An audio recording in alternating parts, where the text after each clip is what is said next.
Pour connaître nos droits et les faire valoir, informons-nous sur conseilnational.fr.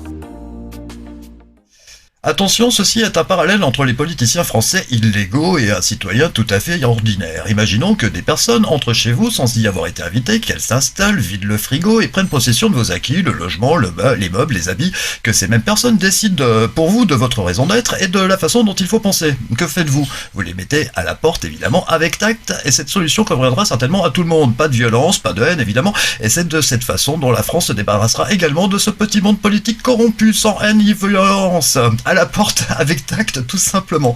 Bonsoir et bienvenue dans La France Libre, une émission du ZTF-CH avec Christiane, avec Philippe, avec Jean-Pierre et avec vous-même. Messieurs, dames, bonsoir, bienvenue. Bonsoir à tous, bonsoir à toutes. Bonsoir. Alors, j'ai eu un petit peu peur dans ton intro, Sylvain, que tu nous parles de l'immigration, en fait. Mais en fait, non, c'était l'éviction des politiciens. Dans ce cas-là, tout va bien, quoi. Donc voilà, aujourd'hui, alors on va démarrer. Aujourd'hui est un anniversaire important puisque c'est le 19e anniversaire de cette comment dire de cette forfaiture du référendum. Oui, du référendum assassiné, on va l'appeler comme ça, le référendum assassiné de 2005 pour paraphraser le titre du livre de Iota Angelaki. Il a été effectivement ce référendum conduit et gagné. En tout cas, les Français ont donné une teinte très claire avec 54% contre l'introduction dans la Constitution européenne. Et c'est en 2008 qu'a eu lieu la forfaiture, en fait, effectivement, un peu plus tard. Donc on est dans un anniversaire d'une chose importante, qui a été un référendum qui est la dernière occasion où le peuple français a pu exprimer son avis. Aujourd'hui, ou plutôt dans quelques jours, on va pouvoir assister le 9 juin à une réélection européenne, enfin d'autres élections européennes qui vont suivre. Est-ce que les Français ont l'occasion d'y donner leur avis? Je pense que non, parce que c'est trop restreint. Par contre, ils ont un cri muet qui est celui de l'abstention. Alors l'abstention, ça n'est pas, contrairement à ce que les gens pensent ou certains politologues nous disent à la télé ou ailleurs, ça n'est pas la volonté des Français d'aller à la pêche plutôt que de faire leur devoir civique. Personne n'y croit, à part eux apparemment. En fait, les Français n'ont qu'une seule solution pour exprimer leur mécontentement par rapport au système, tout simplement, c'est-à-dire qu'ils ne veulent voter pour personne sur la liste. Donc, ils ont le choix entre voter blanc qui ne sert à rien et s'abstenir qui fait d'eux des citoyens de deuxième zone parce qu'ils ne vont pas voter, on leur reprochera tout, et son contraire parce qu'ils ne sont pas allés voter. Mais en attendant, ils vont effectivement, de fait, favoriser un certain nombre de candidats. C'est ce qu'on nous assène aussi du côté des complotistes, qui veulent absolument aller voter quand même pour pas laisser passer les autres devant, comme on dit. Mais avec ce type de réaction, on ne change jamais rien du tout. Donc il faut bien qu'à un moment donné, les choses changent. Et les Français, essayent de les faire changer par eux-mêmes et par instinct, je dirais, instinctivement, sans que nous n'ayons eu plus que ça à dire ce que nous pensons. Eh bien, ils sont allés ne pas voter. Aller ne pas voter, c'est une nouvelle façon de voter dont on n'avait pas l'habitude jusqu'à maintenant. Et puis donc élire des gens, c'est totalement contraire à ce que nous prenons au sein du CNTF-CH, puisque nous prenons la démocratie. Or, il faut choisir entre élire des politiciens et faire de la démocratie. Nous aurons d'autres occasions d'en faire la démonstration. Voilà ce qu'on peut dire. Alors, est-ce que nous avons de l'actualité, quelque chose? Oui, alors peut-être je peux rajouter juste, Philippe, que donc depuis cette forfaiture en 2008, tous les actes, élections, traités, lois, décrets, arrêtés, circulaires, etc., passés depuis la loi du 13 février 2008, qui ont mis en mouvement l'application de ces traités contre la volonté du peuple, sont nuls et non avenus. C'est important de se rappeler de ça, parce que du coup, depuis le 13 février 2008, l'état de droit a disparu. La France n'a jamais entré dans l'Union européenne, donc pourquoi aller voter? Nous ne sommes pas dans l'Union européenne. Et le Frexit, ça sert à rien, puisque nous ne sommes pas rentrés. La France n'est jamais entrée. Donc, elle ne peut pas être soumise aux règles de l'OMS non plus. Parce que le peuple français, il subit l'oppression des usurpateurs de fonction publique qui occupent l'appareil d'État sans droit ni titre, voilà, etc. Il y a encore toute une liste qu'on pourrait dire ici, mais je ne veux pas lasser nos auditeurs. Et donc, si vous voulez en savoir plus, moi, je vous propose d'aller Alors, on va mettre en description, je pense que c'est possible, Sylvain, Absolument. des textes que j'ai envoyés, donc, avec des liens pour des vidéos sur le droit et une vidéo sur l'action actuelle. On fait quoi maintenant? C'est l'action légale, légitime et pacifique pour nous libérer, qui a déjà commencé. Voilà, donc si vous voulez en savoir plus, je vous incite à aller sur ces liens ou aller aussi sur conseilnational.fr.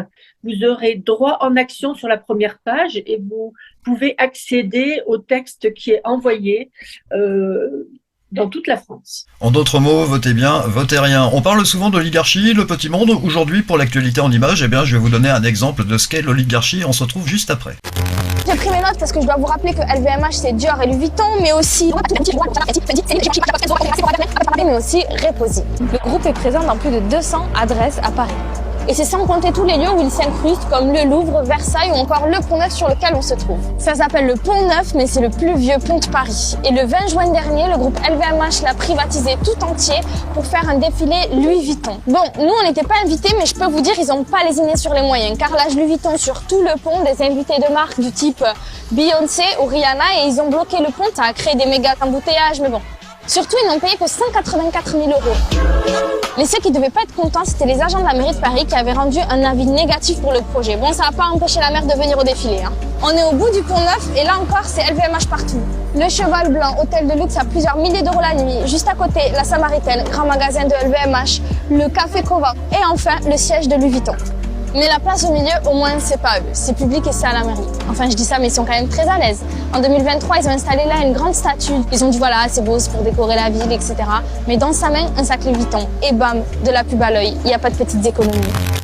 LVMH, je vous rappelle que c'est Bernard Arnault. Bah oui, on a de l'oligarchie en France. Il y a également Bolloré et d'autres personnes dont je tairai le nom. Ah, Monsieur Arnault, c'est une des plus grosses fortunes mondiales. Je ne sais plus le classement, mais il est peut-être deuxième ou troisième, je ne sais plus. Effectivement, il a fait fortune avec le luxe et d'autres méthodes au début de sa carrière professionnelle, mais on va pas en parler là.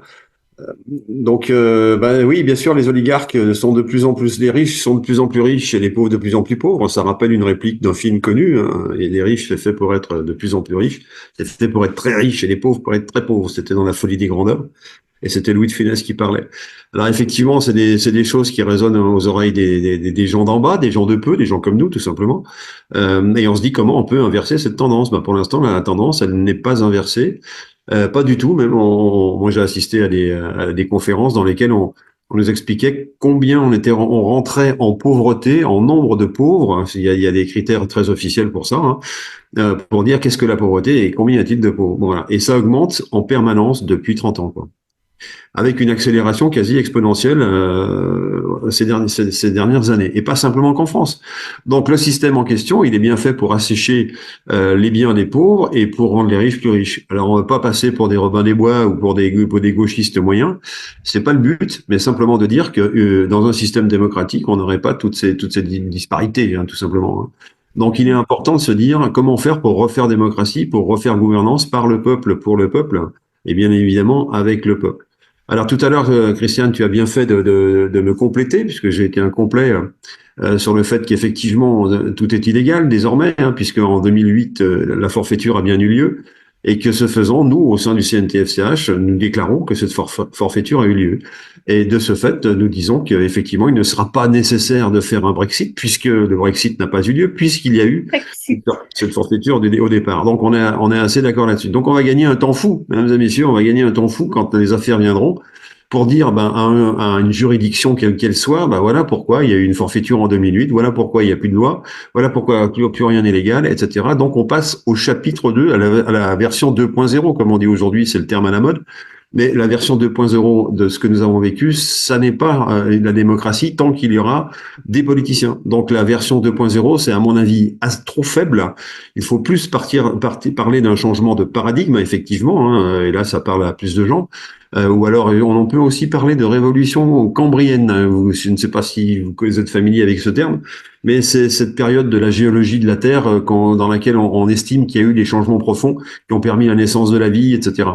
Cambrienne. Alors ça, c'est encore plus fondateur. Voilà, ça fait genre, mais c'est pas mal.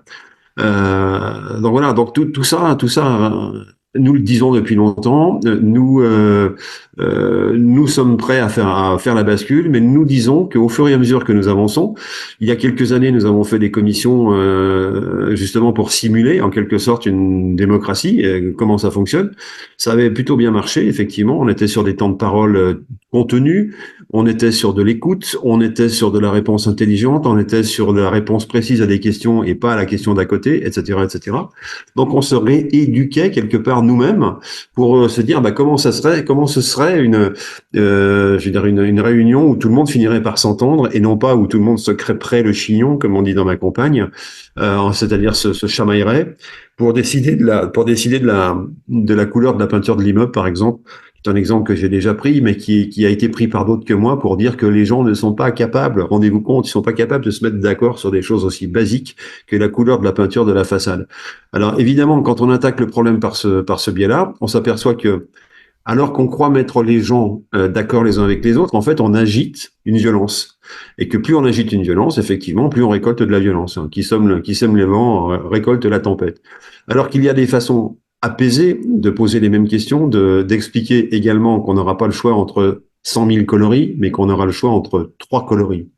Moi, je vois, c'est ce qui s'est passé dans la façade de l'immeuble dans lequel où j'habite et qui a été, dont la façade a été refaite. On a eu le choix entre 3 coloris. Alors, je peux vous dire que ça a un petit peu râlé, mais pas trop, pour dire, on aurait préféré rose bonbon, on aurait préféré rouge, on aurait préféré plein de choses. Sauf que c'est la mairie qui, en l'occurrence, qui décide de la couleur dans un panel de couleurs, de coloris. Tout simplement. Et donc ce choix, il a été fait et on s'est aperçu qu'il a été plutôt bien fait parce qu'une fois la couleur installée sur l'immeuble, on s'aperçoit que c'est pas moche, quoi. C'est bien, c'est pas mal. Donc il y a eu des techniciens qui sont intervenus en amont, il y a eu des discussions qui sont intervenues en amont et puis il y a eu un choix qui a été fait assez rapidement à main levée. Et c'est ça la démocratie. C'est d'abord étudier le sujet et ensuite passer au vote. Oui, je crois avoir vu. Oui, et c'est le but d'exister, c'est la raison d'être d'ailleurs du Conseil national de transition français, canal historique, la démocratie, le peuple par le peuple, pour le peuple. Et justement, c'est ce dont nous allons parler aujourd'hui. Oui, préparons nos propositions pour l'après, s'il vous plaît. Alors les propositions pour l'après, effectivement, donc ça c'est typiquement de la démocratie.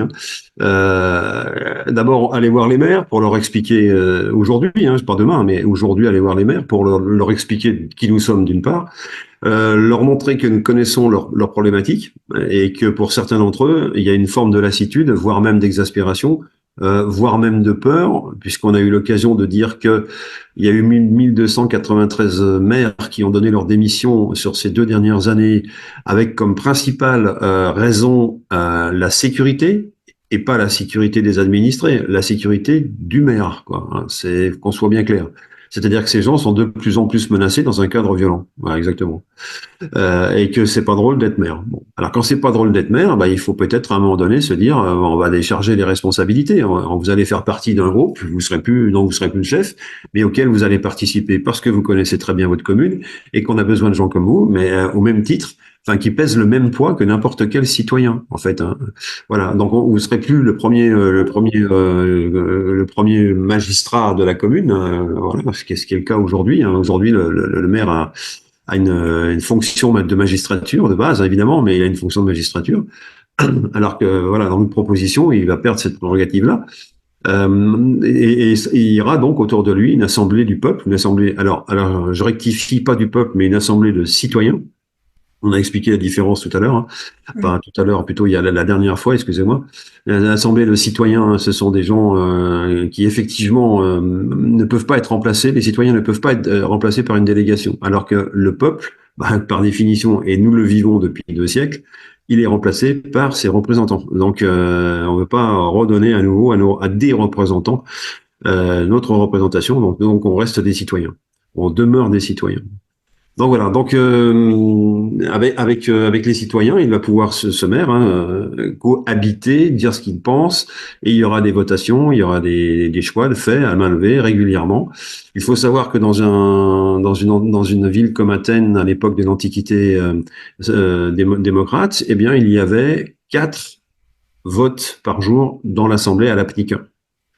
Alors c'est à la fois beaucoup, pas beaucoup, mais ça veut dire qu'il faut mobiliser des citoyens, donc, à tout moment, pour qu'à un moment donné, ils soient en mesure de voter. Donc, il y aura des organisations décentralisées, ça, c'est des choses qu'on, justement, on serait capable, on serait en mesure de proposer. C'est comment on s'organise juste pour être en capacité de voter, c'est-à-dire de choisir non pas une personne, mais de choisir une solution plutôt qu'une autre, de choisir un projet plutôt qu'un autre, etc., etc. Donc, ces projets, ces solutions, il faut les travailler en amont, faire des propositions, évidemment.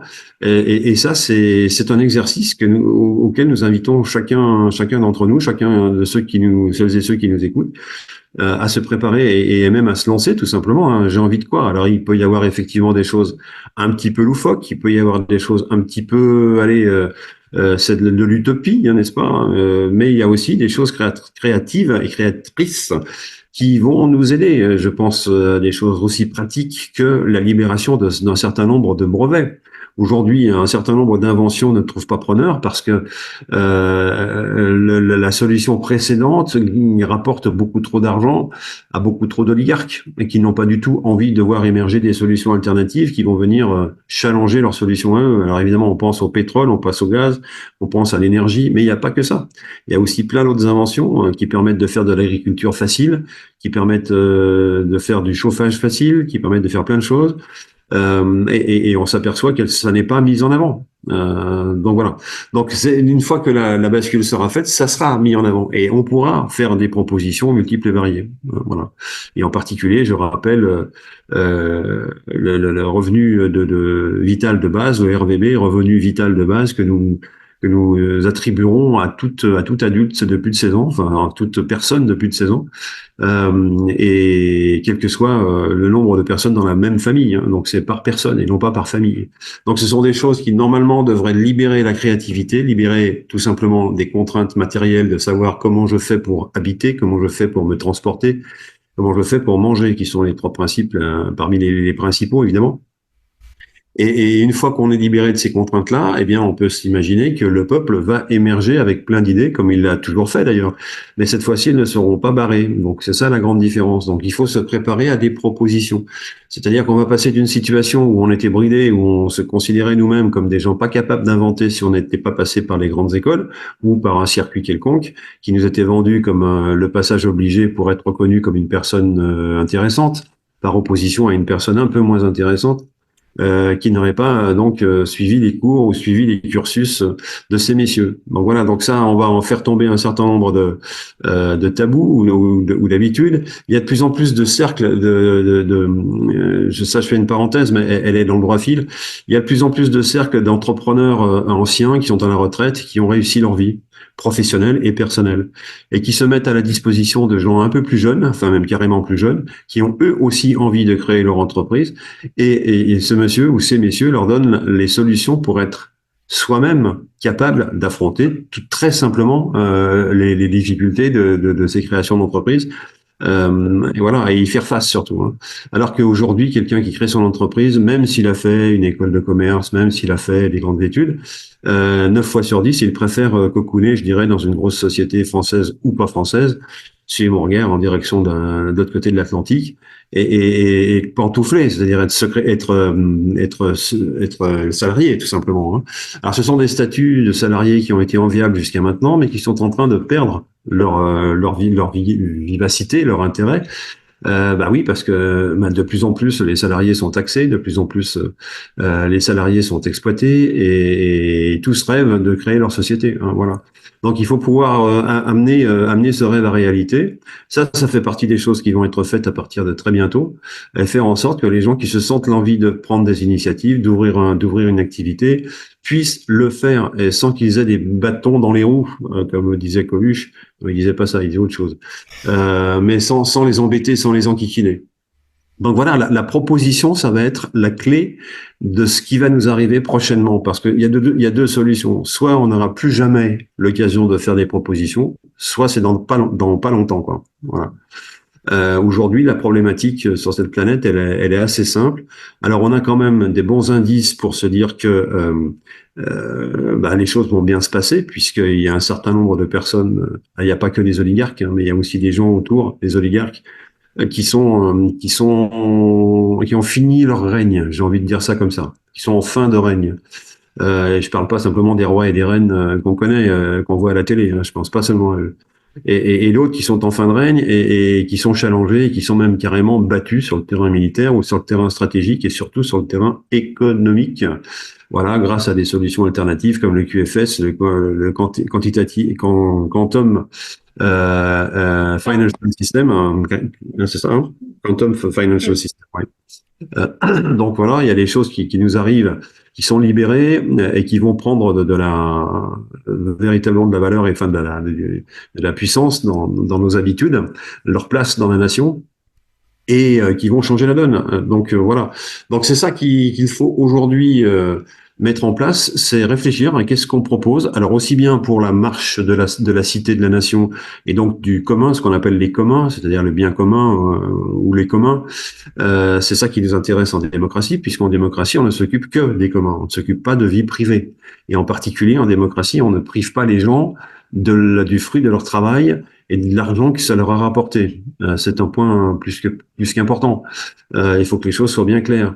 Donc, il y a tout à fait possibilité de gagner de l'argent à titre individuel, de gagner plus ou de gagner moins, de faire plus ou de faire moins, de vivre pour vivre ou de vivre pour être ou de vivre pour paraître. Chacun a droit à sa part de rêve. Après, c'est la spiritualité qui fait la différence entre tous ces éléments. La spiritualité, c'est le rapport qu'on a chacun individuellement à la nature en particulier. Voilà. Donc tout ça, c'est imminent. Hein. C'est imminent. Donc il faut se préparer à être finalement ce qu'on aurait dû être depuis longtemps, mais les proposant des idées, les gens qui proposent des idées. Alors que jusqu'à maintenant, en tout cas moi depuis ma naissance, j'ai surtout assisté à des politiciens qu'on chargeait de ce genre de démarche et qui adoptaient les idées qui les arrangeaient eux, mais pas forcément nous. Et de plus en plus, ce sont des idées qui ne les arrangent plus que eux et pas nous du tout. Donc voilà. Donc c'est pour ça tout à l'heure je parlais de fin de règne. En fait, il s'agit plutôt d'une fin de cycle. Et ce cycle-là, ça sera à nous de le régénérer autrement. Voilà. Est-ce que j'ai été un peu bavard, mais si vous avez des mots à dire, c'est maintenant. Oui, eh ben je vais y aller. Allez. Moi, je pense à une chose là, pour changer les choses qu'il faut prévoir, c'est déjà d'assainir l'air, l'eau, tout ce qui nous limite, parce qu'on est limité par ce qu'ils mettent dans l'eau, notamment le fluor, n'est-ce pas, qui est un gros poison qui nous bloque la glande pinéale, qui nous empêche justement d'accéder à des niveaux d'éveil qui pourraient nous permettre d'être plus créatifs et donc de pouvoir gagner de l'argent normalement, parce qu'il n'y a pas de mal à avoir de l'argent. Les oligarques, on est content qu'ils aient de l'argent. Après, le problème, c'est qu'est-ce qu'ils en font? Comment ils le gèrent? Comment ils rendent les gens esclaves au lieu de leur donner l'opportunité de se développer chacun. Voilà, donc ils nous limitent et ça, je trouve que c'est important. Ça va être une des parts de ce qu'on va faire après, c'est étudier toutes ces choses et dire la vérité aux gens. Des propositions pour l'après, je suis sûr que Jean-Pierre en a et je suis sûr qu'il a même des propositions pour le présent. Jean-Pierre. Merci, et merci à chacune et à chacun d'avoir exprimé beaucoup de choses dont j'ai pris note de quelques petites choses. J'ai entendu Christiane parler d'assainir. Alors, d'assainir l'eau et l'air, vachement bien. La nourriture aussi, puis d'assainir aussi la politique, la vie de la cité. Donc, assainir tout le système qui fait qu'un peuple entier est esclave d'une poignée de truands. Se libérer de l'esclavage. Alors, j'ai entendu aussi le mot libérer. J'ai entendu le mot riche. J'ai coutume de dire qu'il n'y a pas de pauvres. Il n'y a que des gens riches de ce qu'ils sont, et certains ignorent leur richesse, et on en fait des pauvres. Et on les esclavage et on les oblige à travailler beaucoup pour gagner très peu, à peine de quoi vivre.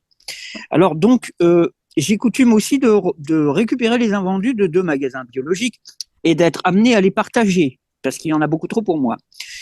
Je ne donne pas donc aux pauvres, je partage ma nourriture avec d'autres êtres.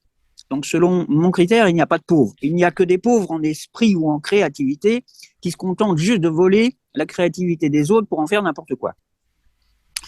Donc, alors ceux-là, je ne peux pas grand-chose pour eux, sauf que quand le Conseil national de transition français qui analyse historique aura pris suffisamment de manettes, et que le peuple fera confiance à cette démarche pour reprendre lui-même le pouvoir de se gouverner lui-même, à ce moment-là, les gens pourront bénéficier d'un accès à la connaissance de soi et à la connaissance générale leur permettant de s'épanouir.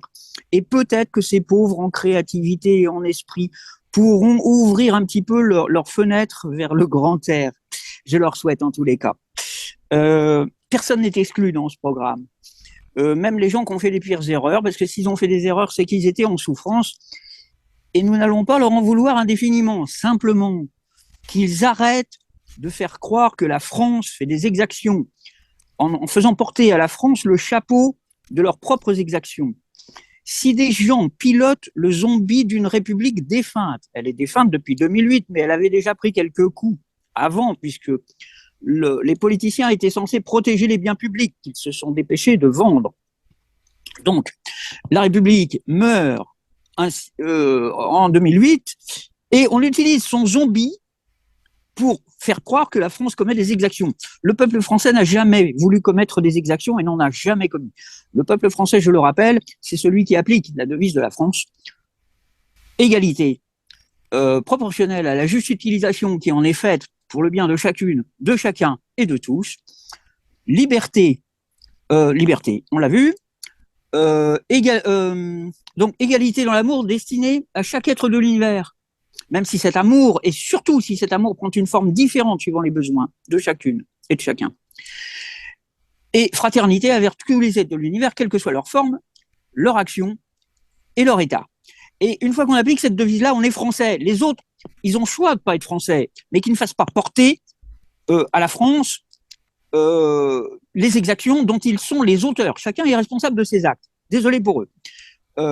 Et à ce sujet, si quelqu'un a commis des exactions, qu'il se cache un petit peu, qu'il médite sur sa vie, et quand il en aura la force et l'audace, il pourra peut-être faire amende honorable au reste du peuple qu'il a opprimé. Voilà. Merci à chacun et à chacune d'avoir entendu. Vive la vraie France. La France des Françaises et des Français. Ah, il y a les fameux déclinistes, les déclinistes. Merci d'abord, merci Jean-Pierre, effectivement. Je voulais dire un mot de toutes les personnes, y compris parmi les lanceurs d'alerte, qui sont des déclinistes, c'est-à-dire qui voient le déclin de la France. Alors certains la voient depuis Maastricht, d'autres depuis 2008, d'autres encore depuis la fin de la guerre de 40. Et dernièrement, j'en entends un qui dit, bah non, c'est depuis Louis XIV. Alors moi-même, je me suis dit, mais il a sûrement pas raison, parce que si on raisonne comme ça. À mon avis, depuis Vercingétorix, parce qu'il a mal fini Vercingétorix, il a fini dans l'arène, si je me souviens bien. Ça, c'est une sacré déclin, ça. Bon, bref, c'est ça pour dire quoi? Bah, que la France, elle a l'habitude de rebondir, tout simplement. C'est un yo-yo, et dans l'histoire, elle a fait du yo-yo. Mais justement, elle est toujours revenue au point d'équilibre, qui est l'intégrité de cette nation française, qui effectivement intrigue. Quelqu'un disait, il faut choisir entre aimer les Français et les comprendre. On verra s'il n'y a pas moyen de faire autrement. Alors, ce que je voulais vous dire sur le déclinisme, c'est que la personne en question disait que on déclinait depuis Louis XIV et depuis que Louis XIV avait chassé les protestants. Alors, premièrement, Louis XIV, à ma connaissance, ne les a pas chassés. Il a condamné les protestants à la conversion ou à la mort. C'est pas tout à fait la même chose. Mais enfin, ça a eu effectivement comme conséquence de les voir partir nuitamment vers d'autres pays, notamment la Suisse, l'Angleterre, l'Allemagne, etc. Et donc ce monsieur disait, et on a comme ça vu disparaître la fine fleur de la nation française. Alors là, par contre, je me suis un petit peu étonné quand même en moi-même, et je veux vous restituer cet étonnement, puisque bon, la nation française, elle a évidemment de tradition catholique. Il y a effectivement eu des protestants qui représentaient entre 7 et 10% par jour de grand vent dans certaines régions de France, et pas plus. Et ils ne tenaient pas l'économie de la France entre leurs mains. Enfin, en tout cas, il faudra qu'on m'explique pourquoi, si c'est le cas. Or, et j'ai trouvé cette discrimination, car c'en est une, consiste à dire les protestants étaient la fine fleur de la France et les catholiques, des crétins, de 90% des crétins. Non, je crois pas que les choses se posent de cette façon-là. Donc, et c'est une façon dangereuse de les poser, parce qu'il y a du côté de Gaza des gens qui pourraient se dire, ben moi, comme je suis gazaoui, comme je suis un Palestinien, eh bien, mon avenir est tout tracé, donc c'est même pas la peine que je me batte, c'est plus la peine de rien du tout, alors que d'autres en face disent, bah, nous, on est la race supérieure, n'est-ce pas? Les grands mots sont lâchés. Et il y a un risque pour qu'effectivement on entende ce genre de choses. Alors dire que les protestants étaient la fine fleur, ils étaient sûrement très bien. Je n'ai rien. Alors je vais vous envoyer un scoop, c'est que je suis moi-même descendant de ces personnes au XVIIe siècle. Hein. Donc j'ai eu l'occasion de faire mon arbre généalogique et je suis donc le fruit d'une migration de familles protestantes vers la Suisse. Donc c'est pour ça j'en parle donc avec d'autant plus d'ouverture pour dire que c'est des gens très bien, mais c'est sûrement pas eux qui tenaient la France à bout de bras. Et c'est dommage qu'il y ait parmi les intellectuels comme ceux que j'ai entendus des gens capables de faire des discriminations au faciès, c'est-à-dire capables de dire un tel est intelligent, un tel est travailleur et un tel l'est moins. Ça rappelle pas du tout les riches de la France, quoi. Voilà ce que je voulais dire. Voilà. Merci Philippe, si je peux me permettre d'avoir abordé ce sujet de discrimination. J'en reviens à André Stern, lui n'ayant pas vécu dans aucune sorte de discrimination, ni au sujet du sexe, de la race, de la religion, de la couleur, de la forme. Il a eu, me semble-t-il, expliqué qu'il a eu beaucoup de mal à comprendre ce genre de discrimination, et même entre les enfants et les adultes. Pour lui, il y a des êtres, et des êtres qui coopèrent, qui vivent ensemble et qui font partie du vaste monde. Donc, honneur à lui, parce que justement, c'est une des clés du nouveau paradigme, c'est de ne pas voir de frontières entre soi et l'autre.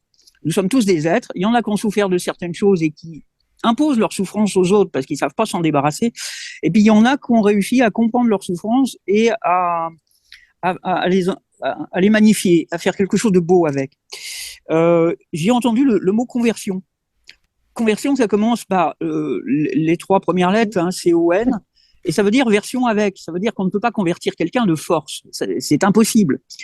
Nous avons le choix entre aller vers son origine, vers soi-même, vers ce que nous avons de plus noble, et là, c'est une véritable conversion, mais nous ne pouvons en aucun cas imposer à quelqu'un de se convertir.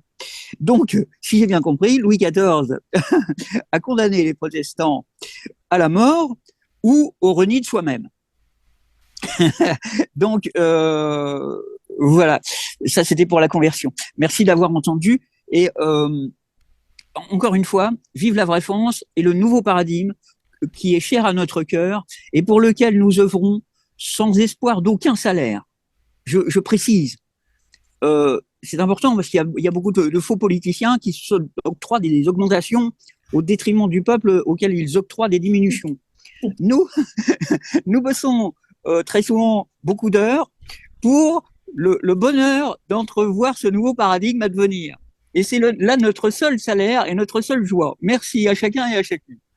Puisqu'il y a eu forfaiture avec le passage en force en 2008 de l'Europe, bah bien sûr on a essayé de nous convertir, hein, c'est ce que disait Jean-Pierre à l'instant. Il faut comprendre une chose, c'est que la République est morte. Alors je vais dire ceci, la République est morte alors que vive le CNTF-CH. Bonsoir à vous, excellente soirée, prochain rendez-vous le week-end, juste avant le week-end, ce sera vendredi.